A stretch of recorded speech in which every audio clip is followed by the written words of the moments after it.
আসসালামু আলাইকুম রহমতুল্লাহ বারকাতুহু।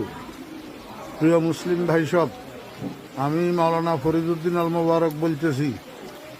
আমার মাদ্রাসা উত্তর হরিপুর জমিরিয়া মাদ্রাসা, বাংলা বাজার, ছাগলনাইয়া, ফেনী সম্পূর্ণ পানির নিচে নিমজ্জিত। মাদ্রাসার তিন সেট ঘরগুলা দেখতেছেন আপনারা, সম্পূর্ণ পানির নিচে, এবং রান্নাঘর পানির নিচে, মসজিদের ভবন এবং মাদ্রাসার ভবন নিচতলার প্রায় 62 পানির নিচে।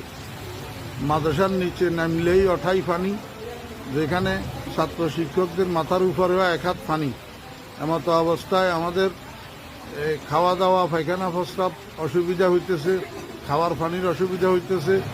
আপনারা দেখেন, এই শতাধিক ছাত্র শিক্ষক মাদ্রাসায় পানিবন্দী হইয়া রয়েছে। এই অবস্থায় হৃদয়বান মুসলমান ভাইদের এবং বিভিন্ন